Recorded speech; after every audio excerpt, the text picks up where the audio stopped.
Hello friends, everything for exam channel में आपका स्वागत है। जैसा कि आप जानते हैं कि राजस्थान विद्युत विभाग में 2021 के लिए भर्तियां निकली हुई है, जिसमें डिफरेंट पोस्ट के लिए भर्तियां निकली हुई है। आईएन के लिए, जेईएन के लिए, इंफॉर्मेटिक असिस्टेंट के लिए, कमर्शियल असिस्टेंट के लिए, जूनियर अकाउंटेंट के लिए, और जिसमें जो न्यू पैटर्न है वो है 36+12 जो कि general knowledge and everyday science का पैटर्न है।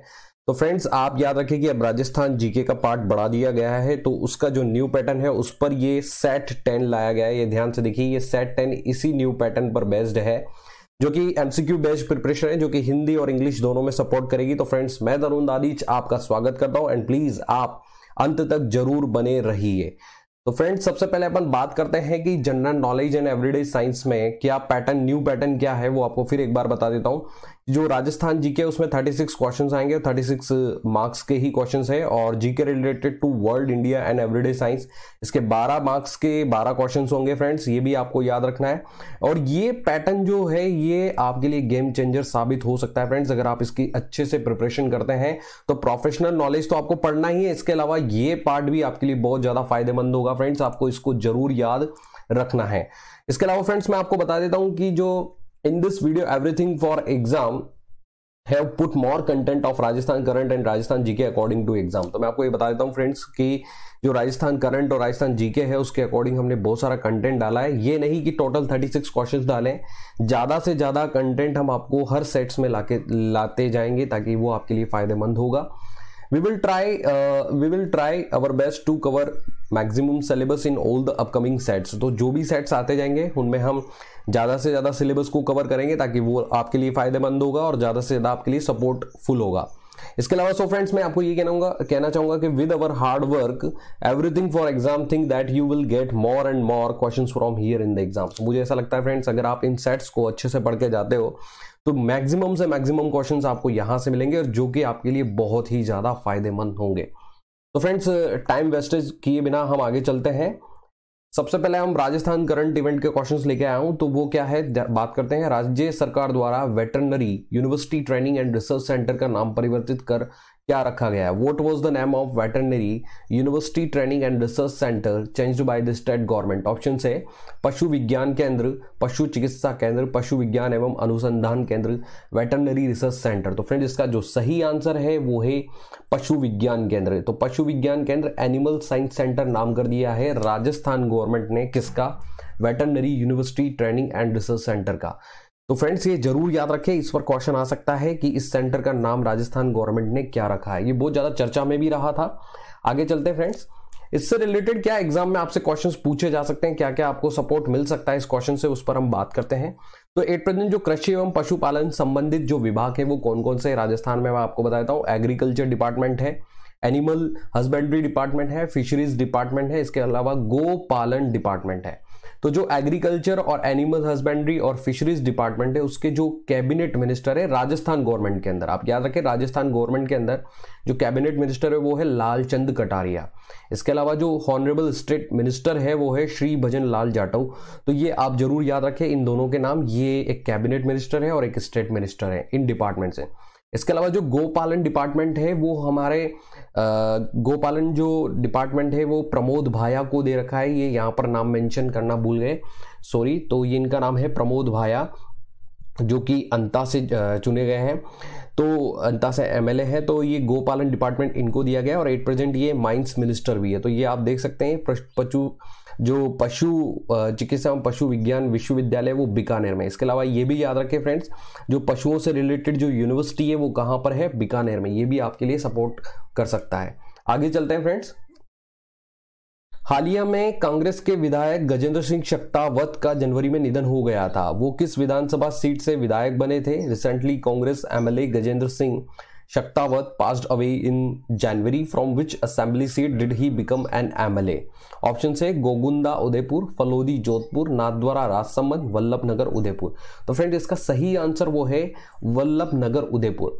याद रहे फ्रेंड्स, वल्लभनगर उदयपुर से जो कांग्रेस के विधायक थे गजेंद्र सिंह शेखावत, उनका निधन हो गया था कोरोना के चलते। तो ये आपको जरूर याद रखना है, उनकी सीट थी वल्लभनगर उदयपुर।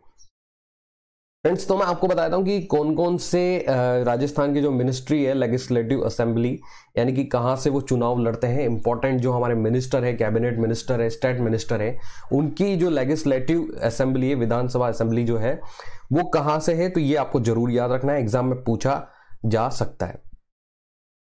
तो अशोक गहलोत जो है सीएम, वो सरदारपुरा से उन्होंने चुनाव लड़ा था और वो वहां से जीते थे। इसके अलावा जो डॉक्टर बीडी कल्ला है वो बीकानेर वेस्ट से जीते हैं।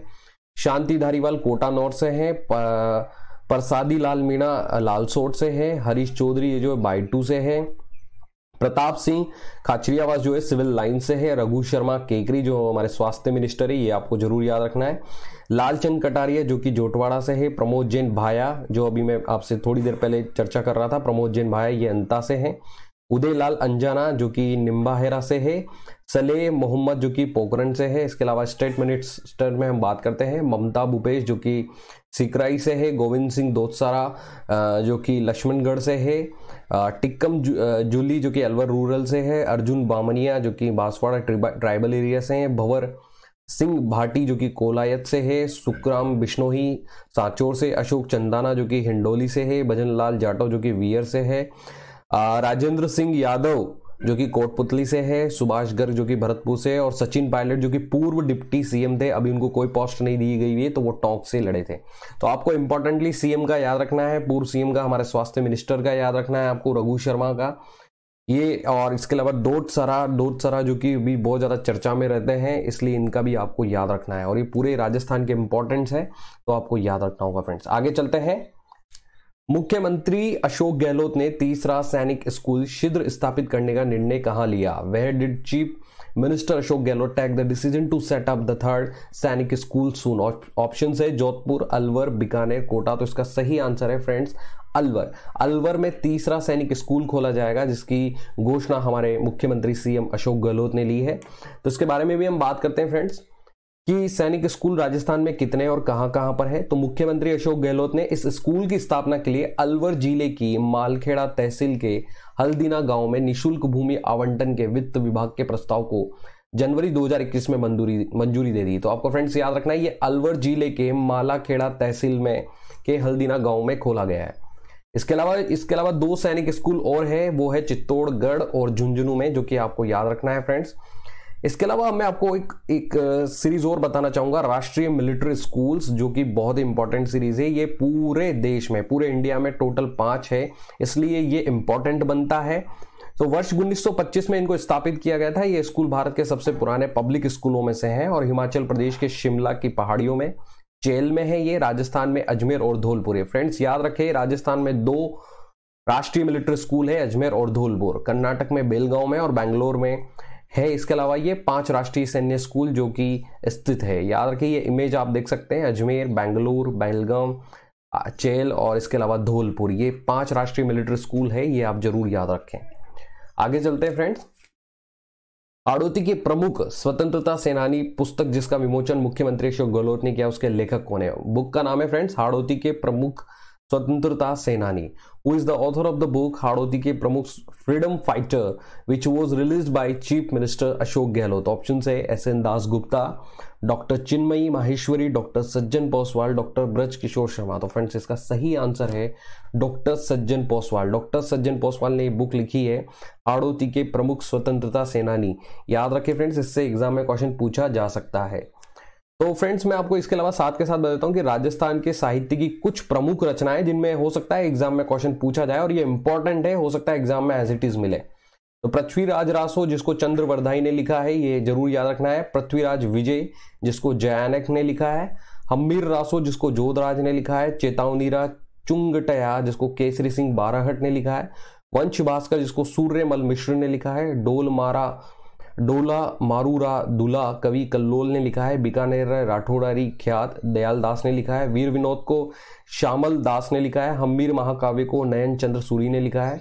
कांदड़े प्रबंध को पद्मनाभ ने लिखा है। पद्मावत को मालिक मो जायसी ने लिखा है। कुमार रासो को दलपत विजय ने लिखा है। फ्रेंड्स ये इंपॉर्टेंट बुक्स आप एक बार रीड कर जाना, ये रीड करते भी जाएंगे आप तो आपके लिए बहुत ज्यादा फायदेमंद होगा। राजस्थान हिंदी ग्रंथ अकादमी, जो कि जानते हैं आप राजस्थान की हिंदी ग्रंथ अकेडमी है, उसके जो अध्यक्ष जो एक प्रेजेंट जो उसके मंत्री है वो है श्री भंवर सिंह भाटी, उच्च शिक्षा मंत्री जो राजस्थान सरकार में। और जो डॉक्टर बजरंग लाल सैनी है वो उसके निदेशक है राजस्थान हिंदी ग्रंथ अकादमी। अगर आपसे पूछा जाए कि राजस्थान हिंदी ग्रंथ अकादमी के अध्यक्ष कौन है, डायरेक्टर कौन है, तो वो है डॉक्टर बजरंग लाल सैनी। ये आपको याद रखना है फ्रेंड्स। जो हाड़ौती के प्रमुख स्वतंत्रता सेनानी बुक है फ्रेंड्स, ये डॉक्टर सज्जन पोसवाल ने लिखी। आप इसकी इमेज भी देख सकते हैं। इसके अलावा स्वतंत्रता संग्राम पे एक बुक और लिखी गई थी जो कि BL पानगढ़िया ने लिखी थी। BL पानगढ़िया ने, ये जरूर याद रखना है फ्रेंड्स। ये आपके एग्जाम में जरूर सपोर्ट कर सकता है, इसको आपको याद रखना है। आप अगर इसको रीड भी करके जाते हैं, मैं कहता हूं कि फ्रेंड्स अध्ययन बहुत बड़ी शक्ति है। किसी चीज को बार बार पढ़ने से वो याद भी होता है। अगर आप इसको 2-3 बार भी पढ़ेंगे तो ये आपको याद रहेगा। आगे चलते हैं फ्रेंड्स। जोधपुर की शेरगढ़ तहसील में किस महारत्न उपक्रम द्वारा इंडस्ट्रियल ट्रेनिंग इंस्टीट्यूट स्थापित किया जाएगा? Which Maharatna undertaking will set up the industrial training institute ITI in Shergarh tehsil of Jodhpur? Option से Hindustan petroleum corporation limited, power grid corporation, Rashtriya Tap Vidyut Nigam NTPC, Bharat heavy electricals limited, भेल। तो इसका जो सही आंसर है फ्रेंड्स वो है पावर ग्रिड कॉर्पोरेशन, जो कि एक महारत्न कंपनी है जो कि जोधपुर के शेरगढ़ तहसील में ITI स्थापित करने वाली है। तो फ्रेंड्स आगे चलते हैं। मैं आपको कुछ बता देता हूं साथ के साथ कि important state public sector enterprises registered companies infrastructure related state public sector company, यानी कि मैं आपको बताता हूं कि जो राजस्थान की पब्लिक सेक्टर कंपनी से, अगर आपसे कभी ऑप्शन में पूछा जाए कि निम्नलिखित में से राजस्थान की पब्लिक सेक्टर कंपनी कौन सी है, तो पावर में आप याद रखना फ्रेंड्स RRVUNL है, RRVPNL है, JVVNL है, ABVNL है, JVVNL है। तो फ्रेंड्स ये जितनी भी आप विद्युत विभाग के एग्जाम देने वाले हैं वो सब पावर सेक्टर में पब्लिक सेक्टर कंपनीज है। जो रिन्यूएबल एनर्जी में राजस्थान से जो पब्लिक सेक्टर कंपनी है वो है Rajasthan renewable energy corporation limited. Roads में है Rajasthan state road development and construction corporation limited, और वाटर में है राजस्थान जल विकास निगम लिमिटेड। तो फ्रेंड्स ये सब पब्लिक सेक्टर कंपनीज है, कहाँ की? राजस्थान की, जो कि आपको याद रखना है। और इसके अलावा मैं भारत की महारत्न कंपनीज भी आपको बता देता हूं। NTPC एक महारत्न कंपनी है, ONGC जो कि एक महारत्न कंपनी, इसकी फुल फॉर्म भी पूछ लिया जाता है, oil and natural gas corporation. SAIL ये भी एक महारत्न कंपनी है। Steel authority of India limited, Bharat heavy electrical limited, भेल B, Indian oil corporation limited IOCL, Hindustan petroleum corporation limited HPCL, coal India limited CIL, gas authority of India limited GAIL, Bharat petroleum corporation limited BPCL, और power grid corporation of India जो कि एक महारत्न है। और power grid ही शेरगढ़ तहसील जोधपुर में ये स्थापित करने वाला है ITI, तो ये आपको याद रखना है। आगे चलते हैं फ्रेंड्स।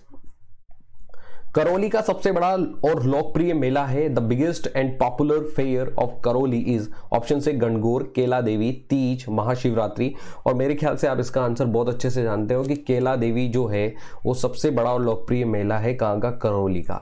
बात करते हैं आगे कि कौन कौन से फेयर और फेस्टिवल जो है वो राजस्थान में ज्यादा फेमस है। तो काइट फेस्टिवल है वो जयपुर में ज्यादा फेमस है, जानते होंगे आप, पतंगबाजी बहुत ज्यादा की जाती है जयपुर में।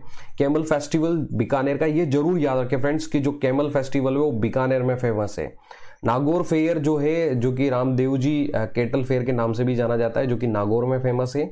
डेजर्ट फेस्टिवल जो है जैसलमेर में मनाया जाता है, जरूर याद रखिए फ्रेंड्स, डेजर्ट फेस्टिवल जो है जैसलमेर में मनाया जाता है। बन्नेश्वर फेस्टिवल है, और बन्नेश्वर डूंगरपुर में। दुलंडी जो फेस्टिवल है वो जयपुर में। और इसके अलावा गोदावर फेस्टिवल है वो पाली में है। गंगोर फेयर जो है जयपुर में। मेवाड़ फेस्टिवल है उदयपुर में। ये भी याद रखिए फ्रेंड्स आप, मेवाड़ और गंगोर, जो गंगोर तो आप बहुत अच्छे से जानते होंगे जयपुर में, मेवाड़ जो है वो उदयपुर में मनाया जाता है। और महावीर जी फेयर है वो सवाई माधोपुर में मनाया जाता है। और सुमेर फेस्टिवल है वो माउंट आबू में मनाया जाता है। ये आपको इंपॉर्टेंट फेस्टिवल है, ये याद रखना है फ्रेंड्स। इसके अलावा जो तीज फेस्टिवल है वो जयपुर में मनाया जाता है। कजली तीज जो है बूंदी में मनाई जाती है। ये यहाँ पर बहुत बार पूछ लिया जाता है कजली तीज के बारे में, जो कि कहाँ मनाई जाती है? बूंदी में। और इसके अलावा आभानेरी फेस्टिवल दौसा का है। मारवाड़ फेस्टिवल जोधपुर का। याद रखें, मेवाड़ जो है वो उदयपुर का है और मारवाड़ जो है वो जोधपुर का है, ये आप जरूर याद रखें। रनकपुर फेस्टिवल जो कि बहुत फेमस है, पाली में मनाया जाता है। मत्स्य फेस्टिवल अलवर में है। पुष्कर फेयर पुष्कर अजमेर में, जरूर याद रखें फ्रेंड्स, इसके बारे में पूछ लिया जाता है। चंद्रभागा फेयर जो है झालावाड़ में मनाया जाता है। बूंदी फेस्टिवल बूंदी में है। विंटर फेस्टिवल माउंट आबू में है। और कोलायत फेयर जो है वो बीकानेर में है। तो फ्रेंड्स इंपॉर्टेंट मैं आपको बताता हूँ, काइट और कैमल के बारे में पूछा जा सकता है। इसके अलावा जो गंगोर मेवाड़ फेस्टिवल के पूछ लिया जाता है, सुमेर फेस्टिवल के, कजली तीज के बारे में पूछ लिया जाता है, मारवाड़ फेस्टिवल के और रणकपुर फेस्टिवल के बारे में पूछ लिया जाता है, कभी कभी पुष्कर फेर के बारे में पूछ लिया जाता है। तो ये तो आपको इंपॉर्टेंट याद रखना ही है फ्रेंड्स। आगे चलते हैं। शेखावटी का प्रसिद्ध नृत्य है, the famous dance of Shekhawati is Chang, Ger, Bhavani, चक्री। तो फ्रेंड इसका जो सही आंसर है वो है चांग। जो चांग नृत्य है वो शेखावटी का प्रसिद्ध नृत्य है, ये आप जरूर याद रखें। शेखावटी में जो जितने भी आते हैं सीकर, चुरू वगैरह जो जितने भी है, उन सब में ये चांग नृत्य बहुत फेमस है। आगे चलते हैं फ्रेंड्स, मैं आपको कुछ राजस्थान के जो क्षेत्रीय लोक नृत्य है उनके बारे में आपको बता देता हूँ। जो घूमर नृत्य है वो राजस्थान के मारवाड़ और जयपुर में फेमस है। जो इसका विशेष विवरण है वो राजस्थान के लोक नृत्यों की आत्मा है। ढोल नृत्य है वो जालौर में फेमस है और जो इसका विशेष विवरण है ये शादी के अवसर पर पुरुषों द्वारा समूह नृत्य है। चंग नृत्य जो कि शेखावटी नृत्य है, फ्रेंड्स याद रखिए शेखावटी जो कि चूरू, सीकर और जितने भी उसके आसपास के जो एरियाज आते हैं वो शेखावटी में, वो सब चंग नृत्य जहाँ शेखावटी होली पर पुरुषों का एक समूह नृत्य होता है। गीदड़ नृत्य जो कि शेखावटी नृत्य, ये भी होली से पूर्व डंडा रोपण से होली के साप्ताहिक भर बाद तक चलता है। झूमर नृत्य जो कि हाड़ौती का नृत्य है और जो स्त्रियों द्वारा त्योहारों वो मांगलिक अवसरों पर होता है। बिंदोरी नृत्य जो है ये घूमर है एक प्रकार से, और झालावाड़ बिंदोरी नृत्य जो है वो झालावाड़ में होता है और ये होली विवाह पर पुरुषों द्वारा समूह नृत्य होता है।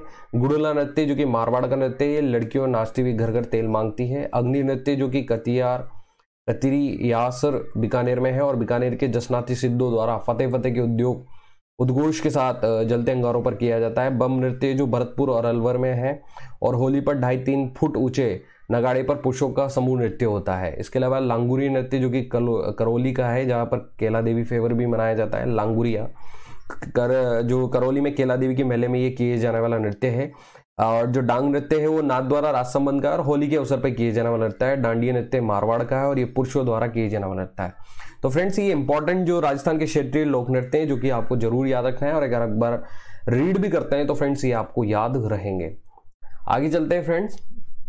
राजस्थान को प्रशासनिक दृष्टि से कुल कितने संभागों में बांटा गया है? Rajasthan is divided into how many divisions administratively?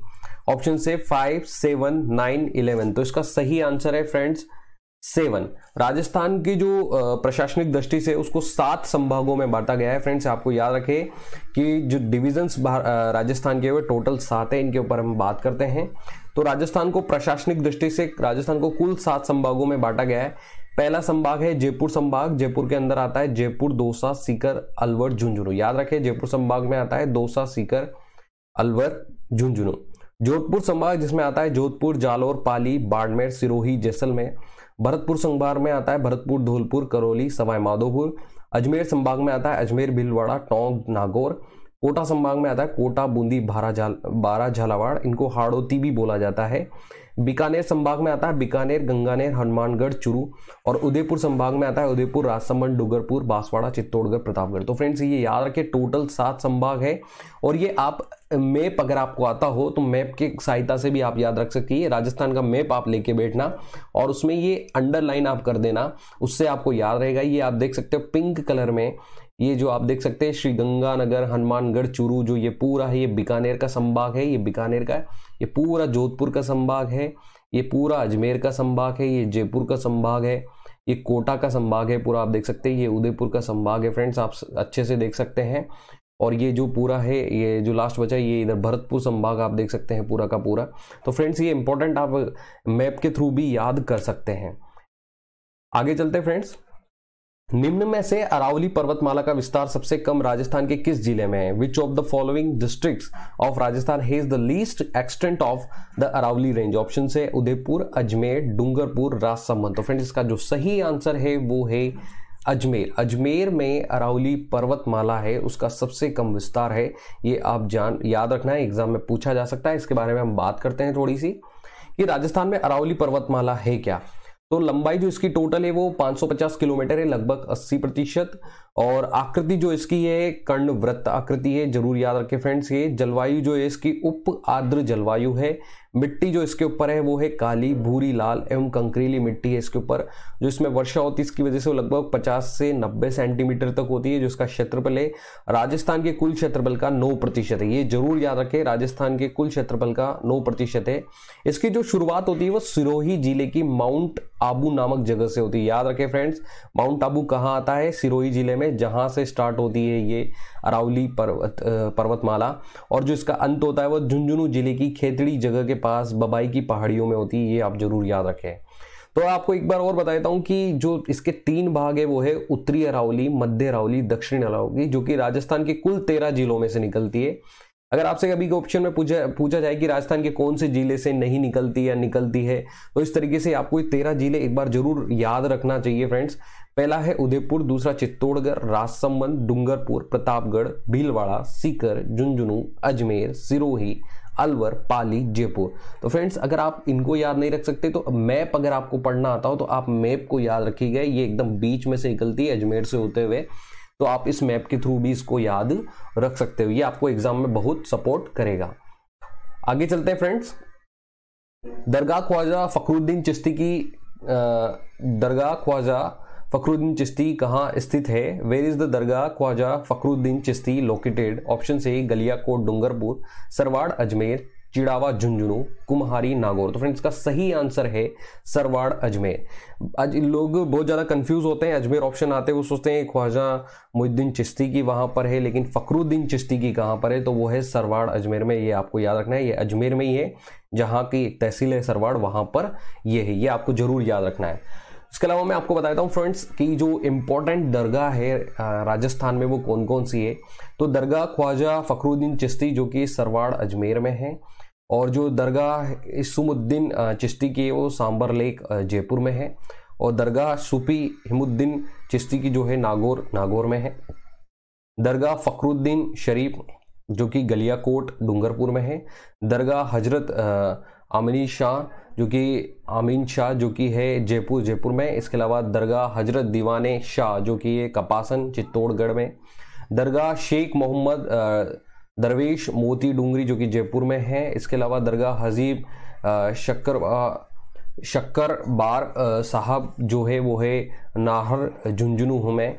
इसके अलावा दरगाह हजरत शापिर शाह जो है चित्तौड़गढ़ में। इसके अलावा दरगाह हजरत जमानुद्दीन साहब जो है दौसा में है। इसके अलावा दरगाह मस्तान शाह बाबा जो कि पाली में है। इसके अलावा दरगाह अब्बान शाह जो है प्रतापपुरा सांचौर जालोर में है। इसके अलावा दरगाह हजरत दौलत शाह जो है चोमू जयपुर में है। इसके अलावा दरगाह अधर सिला जो है कोटा में है। तो ये आपको याद रखना है फ्रेंड्स, ये इंपॉर्टेंट है, एक बार रीड करना है फ्रेंड्स आपको, और भी इसमें जो इंपॉर्टेंट है वही आपको याद रखना है जो आपको एग्जाम में सपोर्ट कर सकती है। इसके अलावा मैं और बताता हूँ इंपॉर्टेंट कौन कौन सी है। दरगाह कमरुद्दीन शाह जो कि झुंझुनू में है। दरगाह नजामुद्दीन परवाना जो कि फतेहपुर सीकर में है। दरगाह सैयद बादशाह साहब जो है शिवागंज सिरोही में है। दरगाह हजरत मीरा साहब जो कि बूंदी में है। इसके अलावा दरगाह पीर जो मिथे महाबली जो कि गागरोन झालावाड़ में है। दरगाह मौलाना जियाउद्दीन साहिब जो है जयपुर में है।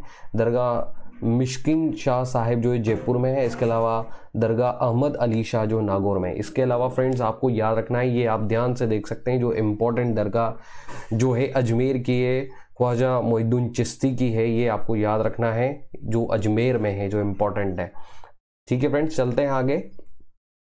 धोने के सोडे का रासायनिक सूत्र है chemical formula of washing soda. Option है NaOH, NaHCO3, CaOH2, Na2CO3।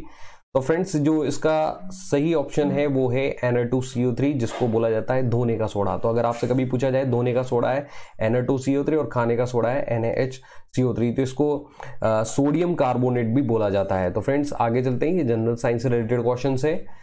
तो कुछ इंपॉर्टेंट केमिकल्स नेम से जो एग्जाम में एक क्वेश्चन आ सकता है आपके, तो मैं आपको एक बार फिर बताता हूँ। शुष्क बर्फ ड्राई आइस जिसको सॉलिड कार्बोनेट कार्बन डाइऑक्साइड भी बोला जाता है, जो कि CO2 जिसका फॉर्मूला है, स्लैग्ड लाइम जिसको कैल्शियम हाइड्रोक्साइड बोला जाता है, CaOH2 जिसमें एक प्रकार से चूने का पानी जिसको आप कह सकते हो, bleaching powder, calcium oxychloride CaOCl2 जिसको कैल्शियम ऑक्सीक्लोराइड भी बोला जाता है, नौसादार जो कि अमोनियम क्लोराइड जिसका NH4Cl होता है, कास्टिक सोडा जिसको सोडियम हाइड्रोक्साइड NaOH भी बोला जाता है, रॉक साल्ट जिसको सोडियम क्लोराइड जिसको NaCl बोला जाता है, जिसको साधारण नमक हम बोलते हैं, कास्टिक पोटाश जिसको पोटेशियम हाइड्रोक्साइड KOH बोला जाता है। ये आप ध्यान रखें, व्यापारिक नाम भी याद रखें और केमिकल नेम भी याद रखें फ्रेंड्स।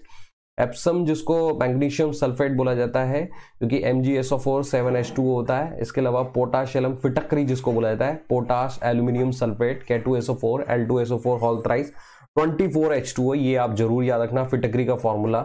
क्विक लाइम जिसको कैल्शियम ऑक्साइड CaO बोला जाता है, और प्लास्टर ऑफ पेरिस जिसको calcium sulphate CaSO4 half H2O जिसको बोला जाता है, अर्ध हाइड्रेट जिसको बोला जाता है, gypsum calcium sulphate CaSO4 2H2O जिसको बोला जाता है, ग्रीन विट्रियोल फेरस सल्फेट जिसको FeSO4 7H2O बोला जाता है।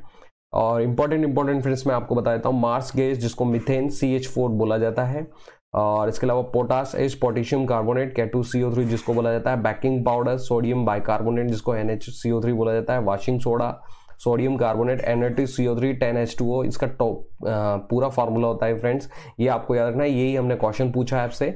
और मैग्नीशियम ऑक्साइड MgO जिसको बोला जाता है, और इसके अलावा चौक जिसको कैल्शियम कार्बोनेट CaCO3 बोला जाता है। तो फ्रेंड्स ये इंपॉर्टेंट आपके जो है आपको एक बार रीड करना है, इन्हीं को पढ़ के जाना है, इनसे बाहर क्वेश्चन आपसे नहीं पूछा जाएगा।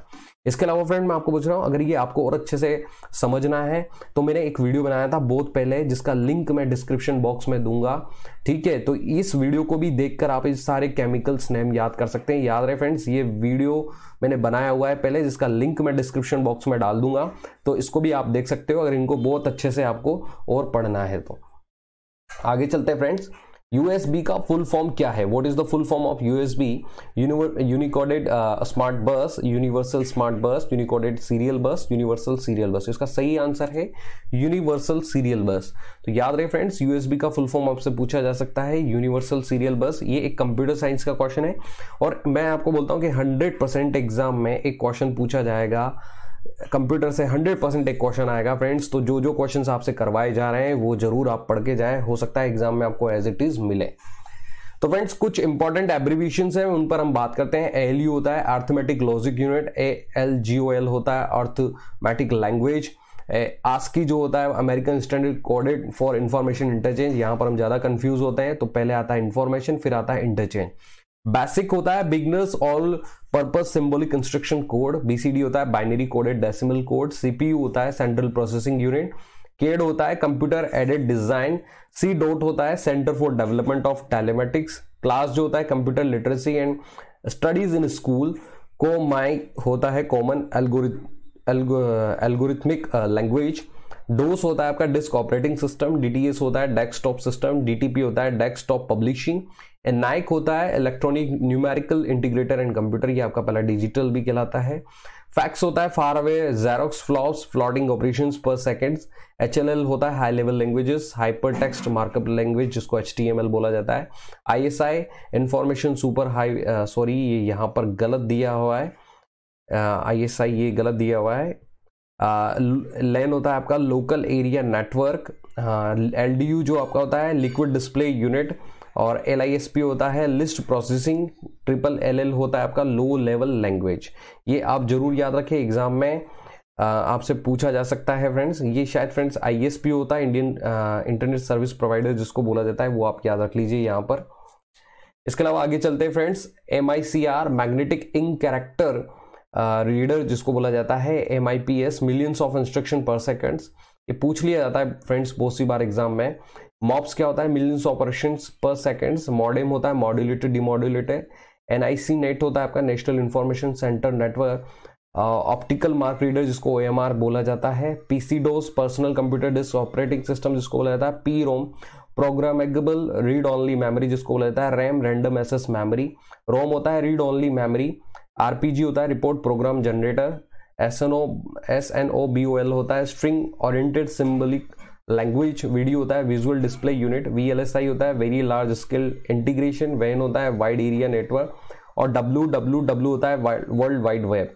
तो फ्रेंड्स ये इंपॉर्टेंट एब्रीविएशंस हैं कंप्यूटर के जो कि आपको याद रखना है। हो सकता है इनसे एक क्वेश्चन आपसे एग्जाम में पूछा जा सकता है, तो ये आपको जरूर याद रखना है। आगे चलते हैं फ्रेंड्स। भारत के संविधान में कितने मौलिक अधिकार हैं? How many fundamental rights are there in the constitution of India? ये इंडिया जी के पॉलिटी का क्वेश्चन है, आपसे पूछा जा सकता है। तो टोटल जो है वो है 8+6। ये याद रखना है कि जो मौलिक अधिकार हैं उसमें जितने राइट्स अभी दिए वो 6 हैं, 7 नहीं है, याद रखना आप 6 है। बात करते हैं इसके ऊपर। भारत के नागरिकों के मौलिक अधिकार से जुड़े तथ्य इस प्रकार है, मैं आपको बताता हूं। इसे संयुक्त राज्य अमेरिका से लिया गया है। अगर आपसे कभी पूछा जाए कि मौलिक अधिकार कहां से लिए हैं, तो वो संयुक्त राज्य अमेरिका से लिए हैं। और जो इसका वर्णन है वो भाग 3 में है। किसमें है? भाग 3 में, जो कि अनुच्छेद 12 से लेकर अनुच्छेद 35 तक है। ये आपको याद रखना है फ्रेंड्स।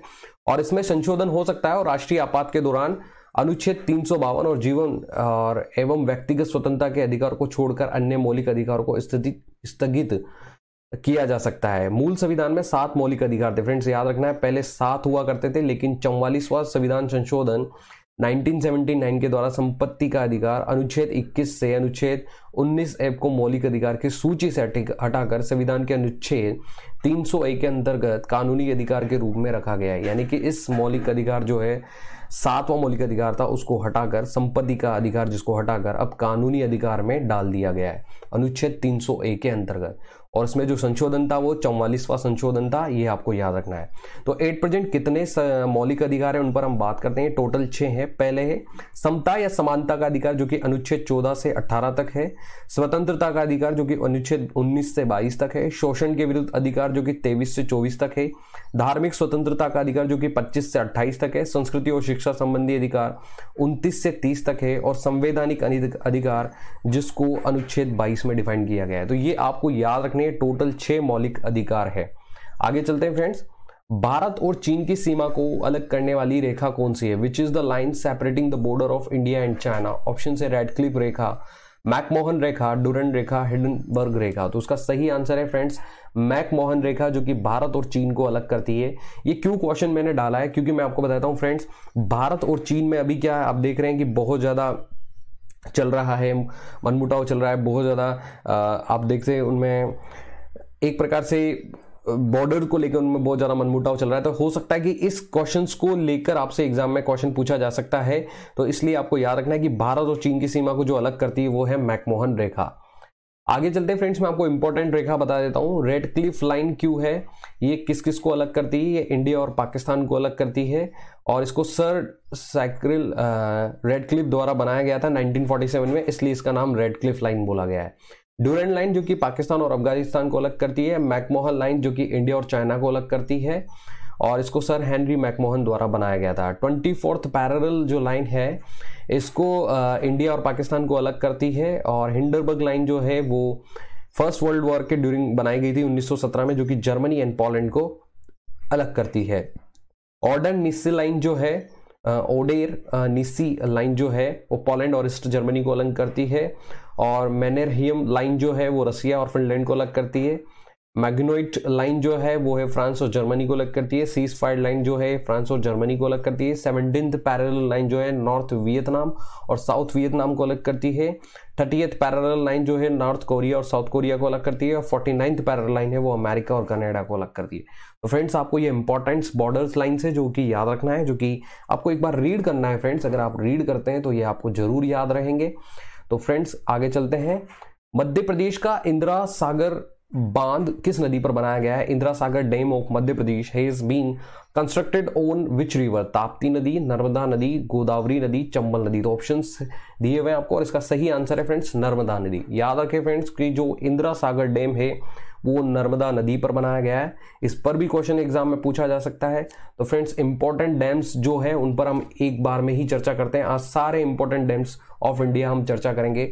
तो आंध्र प्रदेश के जो इंपॉर्टेंट डैम है उनके बारे में मैं आपको बता रहा हूं, बाकी आप एक बार सब रीड करना फ्रेंड्स। तो इंपॉर्टेंट मैं आपको बता रहा हूं, श्रीशैलम डैम है जो कि कृष्णा रिवर पर बनाया हुआ है। और नागार्जुन सागर जो डैम है वो कृष्णा रिवर पर बनाया है फ्रेंड्स। इसके अलावा जो अरुणाचल प्रदेश के जो इंपॉर्टेंट डैम है वो दिबांग डैम है, जो कि कंस्ट्रक्शन है, जो भी काम चल रहा है, जो कि दिबांग रिवर पे बन रहा है। इसके अलावा आपको फ्रेंड्स याद रखना है बिहार का नागी डैम, जो कि नागी रिवर पे बना हुआ है। छत्तीसगढ़ का फ्रेंड्स आपको याद रखना है दुधुआ डैम, जो कि महानदी रिवर पे बना हुआ है। गुजरात का है दंतीवाला डैम, जो कि बनास रिवर पे है। सरदार सरोवर डैम जो कि नर्मदा रिवर पे है, और उकाई डैम जो कि ताप्ता रिवर पे है। पंजाब के हैं भाखड़ा नांगल डैम, जो कि सतलज रिवर पे है। रंजीत सागर डैम जो कि रवि रिवर पे है। ये आपको याद रखना है फ्रेंड्स, ये इंपॉर्टेंट डैम से, बाकी आपको सभी रीड करना है। मैंने सिर्फ आपको इंपॉर्टेंट बताया जो कि एग्जाम के 1 या 2 दिन पहले आप इन्हीं को पढ़ के चले जाना। हिमाचल प्रदेश जो कि भाखड़ा नांगल डैम, जो कि सतलज रिवर पे है। और महाराणा प्रताप सागर डैम जो है ब्यास रिवर पे है। जम्मू कश्मीर की हम बात करते हैं बगलीहार डैम, जो कि चेनाब रिवर पर है। शलाई डैम जो कि है सलील डैम जो है वो चेनाब रिवर पे है। और उरी डैम जो है वो झेलम रिवर पे है। झारखंड की बात करते हैं पनकेत जो है वो डैम वो है दामोदर रिवर पे, और तेनूघाट दामोदर रिवर पे है। इसके अलावा कर्नाटक के याद रखते हैं फ्रेंड्स भद्रा जो डैम है वो भद्रा रिवर पे है। हड़कल जो डैम है वो घाट प्रभा रिवर पे है। इसके अलावा लिंगाना मक्की डैम जो है वो है शेरावती रिवर पे। इसके अलावा माला प्रभा डैम जो है वो माला प्रभा रिवर पे है। सूपा डैम जो है काली रिवर पर है। तुंगभद्रा डैम जो है वो कि तुंगभद्रा रिवर पे, ये आपको याद रखना है फ्रेंड्स। केरला के जो इंपॉर्टेंट डैम है वो इद्दुकी डैम है, जो कि पेरियार रिवर पे है। और मोलिया पेरियार डैम जो कि भी पेरियार रिवर पर है। और नेयार डैम है जो कि नेयार रिवर पे। ये इंपॉर्टेंट है फ्रेंड्स, जो कि आपको याद रखने हैं। आगे चलते हैं फ्रेंड्स, मध्य प्रदेश के बारे में बात करते हैं। गांधी सागर डैम जो कि चंबल रिवर पे है। इंदिरा सागर डैम जो हमने पूछा है जो कि नर्मदा रिवर पे है। तवा डैम जो कि तवा रिवर पे है। महाराष्ट्र की बात करते हैं फ्रेंड्स, जया कावड़ी जो कि डैम है वो गोदावरी रिवर पे है। और उज्जैनी भीमा डैम जिसको बोला जाता है वो भीमा रिवर पे है। उड़ीसा की बात करते हैं हीराकुंड डैम जो कि बहुत इंपॉर्टेंट है, महानदी रिवर पे है। इंद्रावती डैम जो कि इंद्रावती रिवर पे है। बात करते हैं राजस्थान फ्रेंड्स, आपको राजस्थान के सारे ही पढ़ने हैं क्योंकि जो आप एग्जाम देने जा रहे हैं वो राजस्थान का एग्जाम है, तो आपको जरूर ये सारे पढ़ने हैं। बीसलपुर डैम जो है बनास रिवर पे है। बीसलपुर डैम जो कि किस पर है, बनास रिवर पे। जवाहर सागर डैम जो कि चंबल रिवर पे है। इसके बाद जवाई डैम जो है जवाई रिवर पे है। महाई बजाज सागर डैम जो है वो है माही रिवर पे। इसके अलावा राणा प्रताप सागर डैम है वो चंबल रिवर पे है। तमिलनाडु की बात करते हैं फ्रेंड्स, अमरावती डैम जो है अमरावती रिवर पे है। भवाई सागर डैम है वो भवानी रिवर पे है। मैत्तूर डैम जो है कावेरी रिवर पे है। ये आपको याद रखना है फ्रेंड्स, ये इंपॉर्टेंट डैम्स ऑफ इंडिया है जो कि एग्जाम में आपसे पूछा जा सकता है।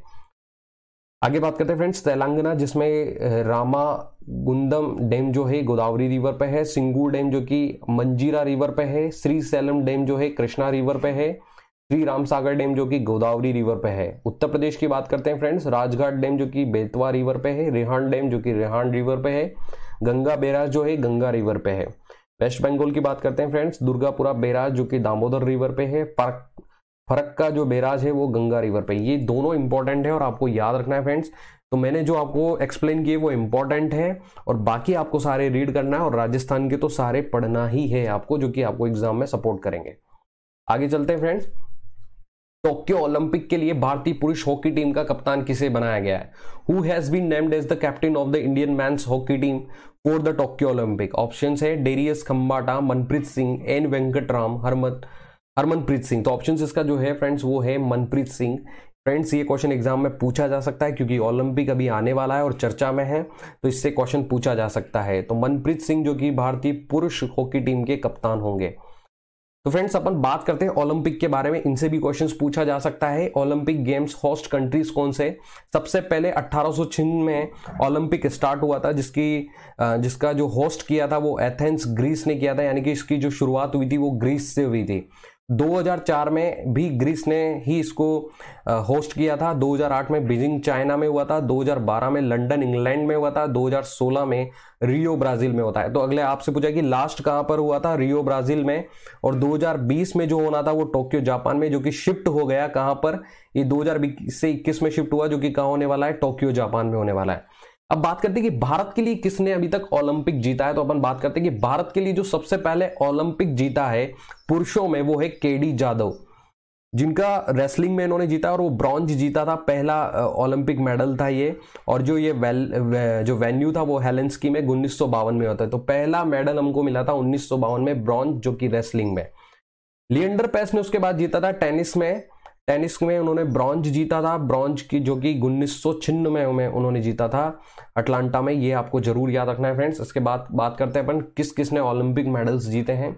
सन 2000 की बात करते हैं फ्रेंड्स। कर्णम मल्लेश्वरी जो कि पहली महिला थी। अगर आपसे पूछा जाए कि पहली महिला कौन थी जिसने ओलंपिक मेडल जीता था, तो वो कर्णम मल्लेश्वरी थी, जिन्होंने वेट लिफ्टिंग में जीता था ब्रॉन्ज मेडल सिडनी में 2000 में। इसके बाद अपन बात करते हैं फ्रेंड्स 2004 की। ध्यान से देखिए, आर.एस. राठौर जो आप देख सकते हैं, जो भी हमारे कैबिनेट मिनिस्टर भी है, ये आर.एस. राठौर जो कि हमारे कैबिनेट मिनिस्टर भी है, जिनको शूटिंग में मिला था, जो कि सिल्वर मेडल इन्होंने जीता था एथेंस 2004 में। इसके बाद अपन बात करते हैं फ्रेंड्स 2008 की।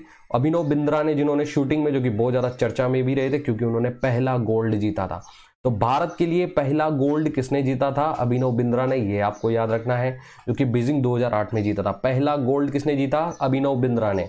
उसके बाद बात करते हैं सुशील कुमार, रेसलिंग में ब्रॉन्ज जीता था बीजिंग 2008 में। इसके अलावा विजेंद्र कुमार बॉक्सिंग में ब्रॉन्ज जीता था बीजिंग 2008 में।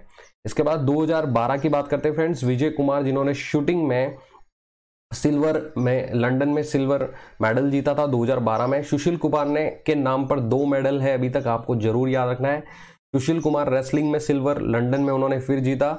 इस बार उन्होंने ब्रॉन्ज से वो सिल्वर पे आए थे 2012 में। तो याद रखिए ऐसे कौन है जिनके पास 2 मेडल है, वो है सुशील कुमार, ये आपको याद रखना है। मैरी कॉम, जिन्होंने बॉक्सिंग में जीता था ब्रॉन्ज लंदन 2012 में। साइना नेहवाल, जिन्होंने बैडमिंटन में ब्रॉन्ज जीता था लंदन 2012 में।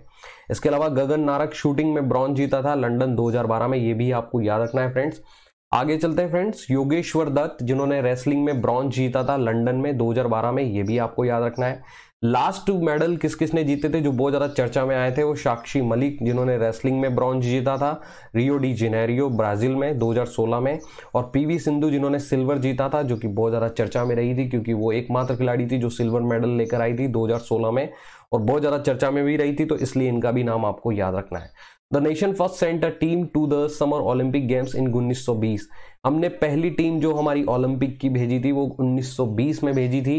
And has participated every summer games since then. India has also compared at several winter Olympic games in beginning in 1964। Winter Olympics हम 1964 से भाग ले रहे हैं, लेकिन अगर आपसे पूछा जाए कि पहली ओलंपिक टीम हमने कब भेजी थी, 1920 में।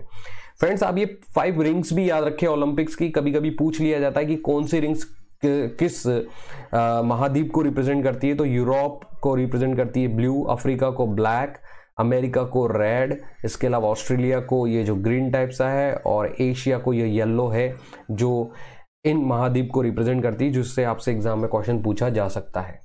आगे चलते हैं। मूडीज के अनुसार कैलेंडर वर्ष 2021 के लिए भारतीय अर्थव्यवस्था की अनुमानित जीडीपी विकास दर क्या है? As per Moody's, what is the projected GDP growth rate of the Indian economy for calendar year 2021? Option है 8.5%, 9.6%, 10.5%, 7.5%। तो ऑप्शंस है फ्रेंड्स, इसका सही आंसर है 9.6%। ये क्वेश्चन पूछा जा सकता है, banking and economics current affair से रिलेटेड क्वेश्चन है, क्योंकि जो आपकी एजेंसी इस जयन विद्युत विभाग के लिए सेलेक्ट किया गया है, वो हो सकता है इससे रिलेटेड क्वेश्चन भी आपके डाल सकती है। तो फ्रेंड्स, बात करते हैं कि कौन कौन सी एजेंसी ने अभी 2021-22 के लिए हमारी जीडीपी ग्रोथ रेट को प्रिडिक्ट किया है, उसके बारे में बात करते हैं। क्राइजल, जो कि अमेरिका की एजेंसी है, बहुत इंपॉर्टेंट एजेंसी है ये, जो कि 10% हमारा इन्होंने बताया है, प्रिडिक्ट किया है जीडीपी को। आरबीआई, जो रिजर्व बैंक ऑफ इंडिया है हमारा इंडिया का, उसने 9.5 प्रिडिक्ट किया है। इसके अलावा आप मूडी का याद रखें फ्रेंड्स, मूडी ने 9.6 प्रेजेंट किया है, आप जरूर याद रखें, जो क्वेश्चन पूछा भी गया है। इसके अलावा बार्कले का आप याद रखें, जिसने 9% हमारा प्रिडिक्ट किया है। इसके अलावा फिच का याद रखें, ये भी अमेरिकन एजेंसी है, जिसने 9.5% हमारा प्रिडिक्ट किया है। S&P भी आप याद रखें, S&P ग्लोबल रेटिंग एजेंसी है, जिसने 9.5 प्रिडिक्ट किया है। इसके अलावा एडीबी एशियन डेवलपमेंट बैंक जो मनीला फिलीपींस में है, जो कि 11% प्रेडिक्ट किया है। तो ये याद रखिए आप फ्रेंड्स, हमारी जो जीडीपी प्रेडिक्ट की गई है इन इंस्टीट्यूशंस के द्वारा, वो आपसे एग्जाम में पूछा जा सकता है। आप ये जरूर रीड करें, पर मैंने इंपॉर्टेंट आपको बता दिया है जहां से एग्जाम में क्वेश्चन पूछा जा सकता है। आगे चलते हैं। किस राज्य ने आरबीआई के पूर्व गवर्नर रघुराम राजन को मुख्यमंत्री की 5 सदस्यीय आर्थिक सलाहकार परिषद में शामिल किया है? Which state has inducted former RBI Governor Raghuram Rajan in its 5-member Economic Advisory Council to the Chief Minister? Option से तमिलनाडु, ओडिशा, कर्नाटका, तेलंगाना। तो फ्रेंड्स इसका सही आंसर है तमिलनाडु। तमिलनाडु ने हमारी तमिलनाडु के जो सीएम है उन्होंने उनकी इकोनॉमिक एडवाइजरी में 5 मेंबर्स सेलेक्ट किए हैं, और ये बहुत ही ज़्यादा चर्चा में है ये क्वेश्चन, और हो सकता है ये एग्जाम में पूछा जा सकता है। इसके बारे में हम चर्चा करते हैं। तो मैं आपको बताता हूं फ्रेंड्स, वो 5 लोग कौन हैं जिनको economic advisory council to the chief minister Tamil Nadu में सेलेक्ट किया गया है। तो ध्यान से देखिए, एस नारायण जिनको सेलेक्ट किया गया है, अरविंद सुब्रमण्यम जिनको सेलेक्ट किया गया है, रघुराम राजन जो कि पूर्व गवर्नर भी रह चुके हैं, इनको भी सिलेक्ट किया गया है, एस्टर डुफ्लो को सिलेक्ट किया गया है, और जीन ड्राइस को सिलेक्ट किया गया। तो ये 5 नाम आपको याद रखना है फ्रेंड्स, और अधिकतर क्वेश्चन आपसे रघुराम राजन के लिए पूछा जा सकता है। जो एट प्रेजेंट तमिलनाडु सीएम है वो है एम.के. स्टालिन, जिनकी पॉलिटिकल पार्टी है द्रविड़ मुन्नेत्र कड़गम, जिसको डीएमके कहा जाता है, और उनके फादर जो फेमस थे एम करुणानिधि। ये आपको याद रखना है फ्रेंड्स, इनसे एग्जाम में क्वेश्चन पूछा जा सकता है। सो फ्रेंड्स, हम आपके लिए लाएंगे current topic, current affairs, general awareness, general science, computer awareness, job alert, exam and cut off analysis, motivational friends. तो आप हमारी वीडियोस को जरूर देखें। इसके अलावा फ्रेंड्स मैं आपको यही कहना चाहूंगा फ्रेंड्स, आप जितने भी सेट्स में लाऊंगा वो बहुत इंपॉर्टेंट होंगे और आपके एग्जाम में आपको बहुत सपोर्ट करने वाले, न सिर्फ राजस्थान के एग्जाम में सपोर्ट करेंगे, वो आपको सभी एग्जाम्स में सपोर्ट करेंगे। ये बहुत स्टडी और रिसर्च के साथ बनाए गए हैं फ्रेंड्स, और ये आपको एग्जाम में बहुत सपोर्ट करने वाले हैं। इसके अलावा मैं आपको एक बहुत बड़ी पावर बताने वाला हूं। आप ध्यान रखें फ्रेंड्स, अध्ययन, स्टडी, रीडिंग जिसको हम कहते हैं, वो बहुत बड़ी पावर होती है। अगर आप इनको रीड भी करेंगे तो ये आपके लिए बहुत ज्यादा फायदेमंद होंगे। तो फ्रेंड्स प्लीज आप हमारी वीडियोस को ज्यादा से ज्यादा शेयर करें, और इसमें कोई कमी हो तो कमेंट करें ताकि हम उसमें सुधार कर सकें। तो friends, thank you for watching everything for exam, and please like, subscribe and share करना ना भूलें। Thank you.